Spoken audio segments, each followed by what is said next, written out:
Hello and welcome. Today we have a very special guest with us, UN Resident Coordinator Shombi Sharp. Mr. Sharp, thank you so much for joining us today to speak about G20, the UN, SDGs and among other issues. Thank you, Pia. आपका UN House में स्वागत है. Thank you so much. So my first question to you recently attended the G20 Sherpa meet in Udaipur. And there you had said India is uniquely positioned as the G20 President. Can you elaborate a little bit on that?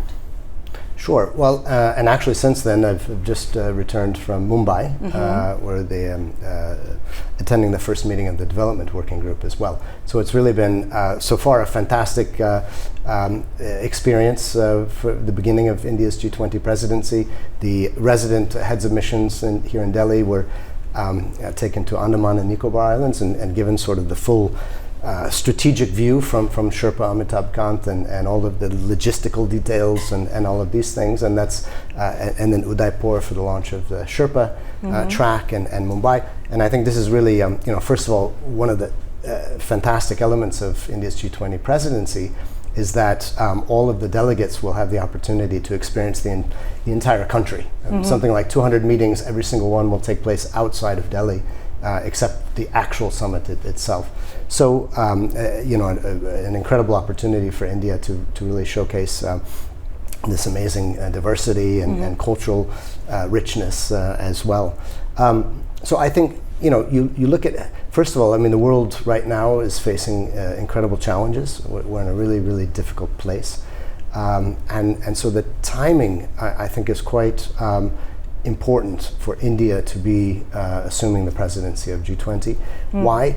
Because, as I said, India is absolutely uniquely positioned. I mean, India is kind of in a way you couldn't imagine a country better placed to be taking the mantle now, a very challenging mantle of G20 presidency at this time, because India sort of sits in a particular very unique positioning and has bridges of trust across the different groupings of the world in a way that really I don't think any other country does have. So India is the only lower middle income country within the G20. So India is bringing that that direct authenticity of experience of being right in the middle of a development transition. The fastest growing large economy in the world at this point in time, demonstrating the ability to deliver development at scale in recent years and in the face of COVID and climate change and all of these things. But India's for a long time been a sort of a leading voice for the Global South, for the G77, so has that trust of the G77, the Global South, but at the same time is very much trusted and very much looked to by the G7, by the developed world, as really an emerging leader, emerging voice on the scene, the top level geopolitics kind of globally. So really no other country brings together all of these different strands, has these bridges of trust and partnership across all of the really important different groupings of the world. So that's why I think really India is very uniquely positioned. Doesn't make the job easy by any means.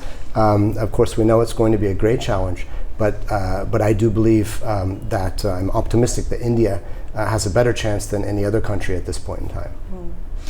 And you're right by talking about the myriad of challenges that India faces right now. As G20 President, it's dealing with a global economy that's seeing a lot of recessionary trends, a lot of interest rate hikes in various countries around the world. The US Fed just increased interest rates, which is sure to have ripples in the global economy. So what do you think is the priority for India as the G20 President?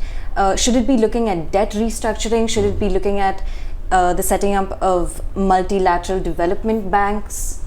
Right. So, India's goals and objectives for this G20 presidency are very ambitious, and that's certainly something that we're seeing, and very much appreciated the level of the ambition. So I think it cuts across many different areas, including what you've just pointed out. And I think what India is seeking to do is to recognize that we need, first of all, the G20 needs to continue to be a powerful platform for immediate response to these immediate crises, right? But at the same time, India, as I understand, wishes to take advantage of this crisis, turn the crisis into opportunity, as the Sherpa Amitabh Kant is often saying, to make those transformational changes in the international development architecture and financial architecture to try to preempt and prevent and have a more resilient and sustainable international system moving forward. So that's really the ambition.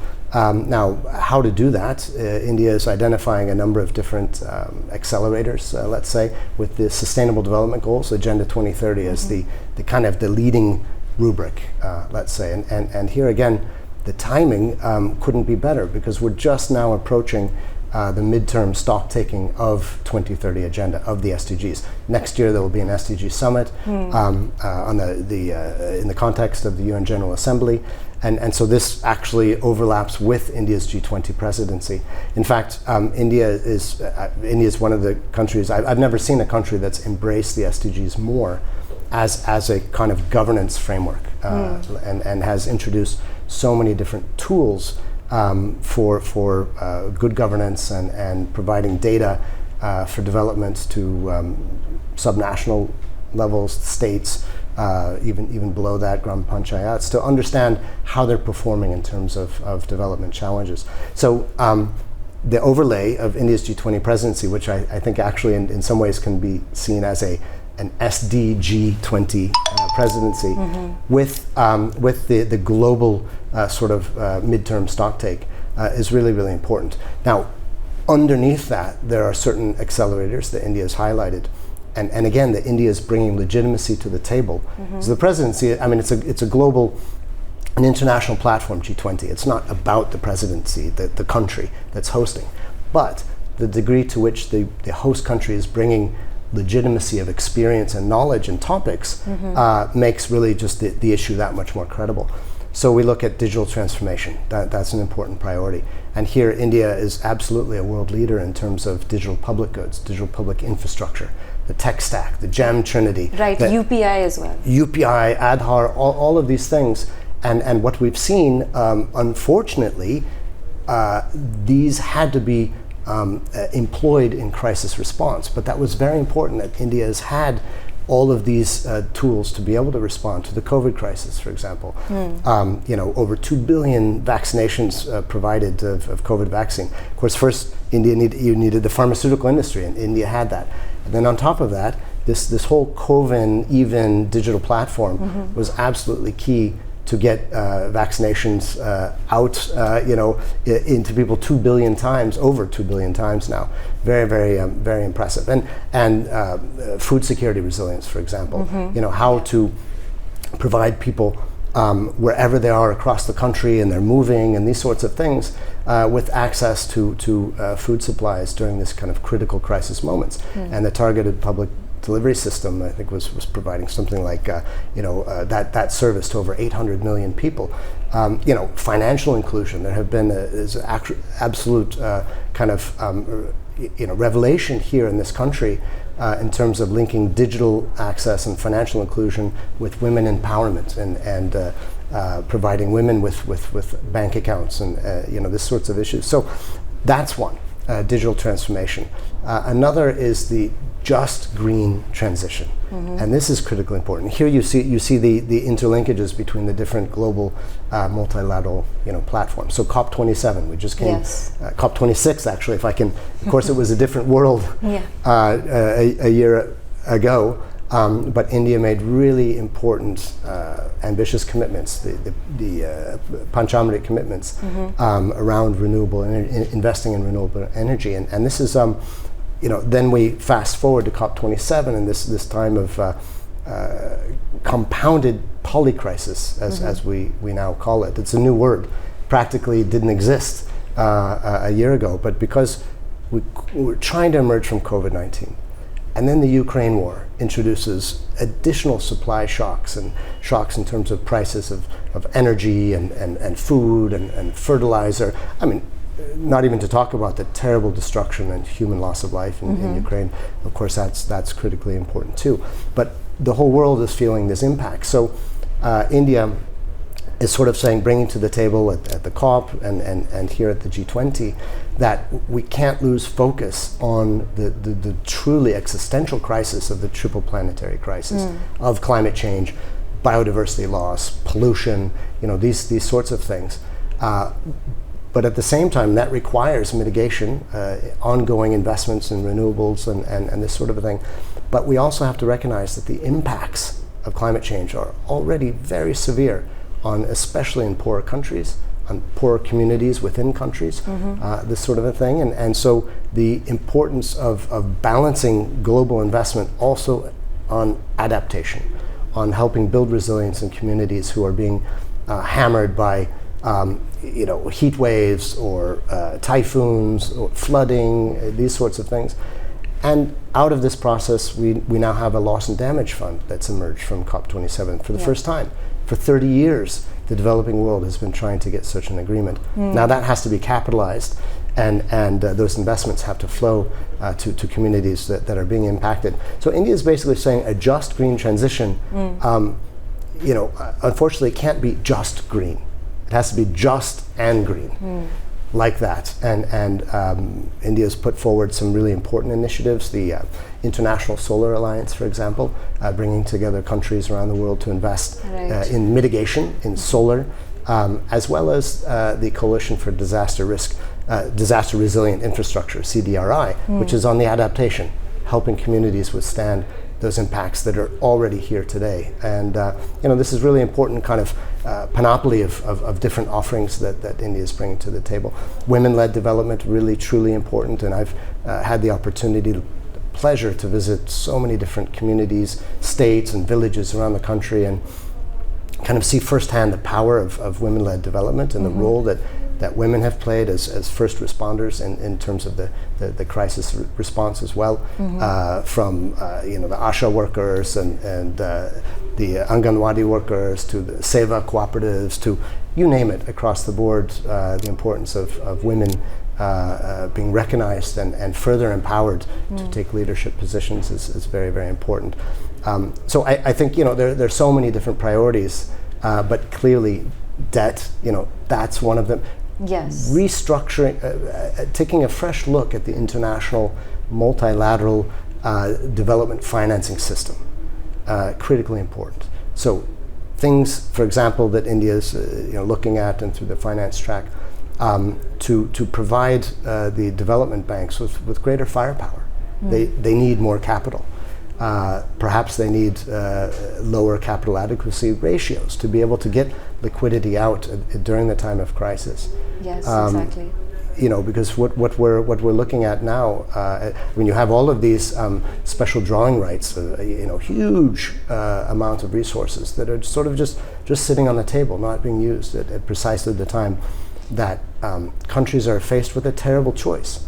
That is, do you provide your people with food, with electricity for the home, or do you pay your bills? And this is something that households face, but it's something that countries face, and this is an impossible choice, especially at a time when we're all facing these crises together at the same time. So I think absolutely India is prioritizing also reform of the financial architecture and multilateralism as a whole.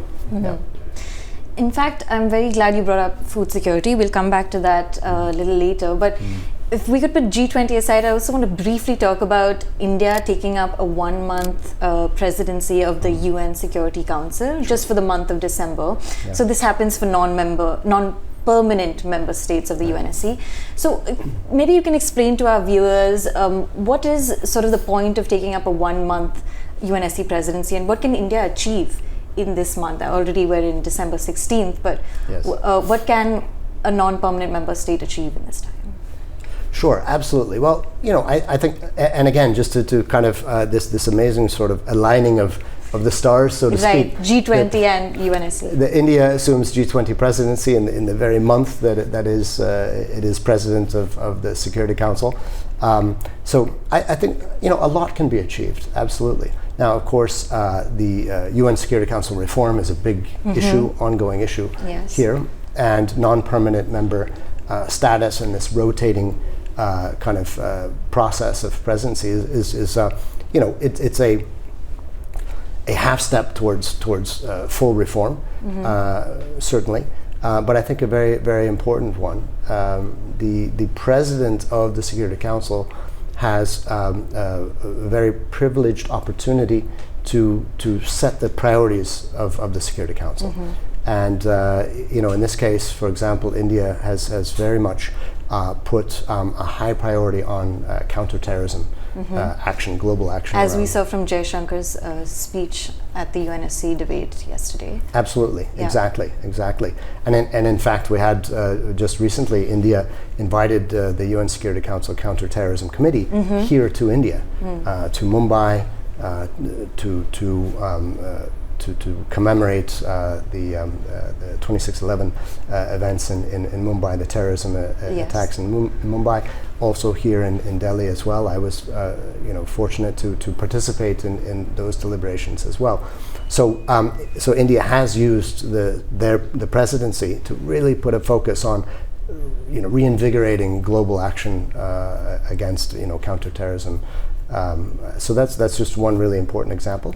And then also the rotating presidency obviously is kind of bringing a broader, more legitimacy, let's say, to the Security Council, which does, I think we all agree and understand, certainly the Secretary General of the UN is very clear that the current structure of the Security Council is antiquated.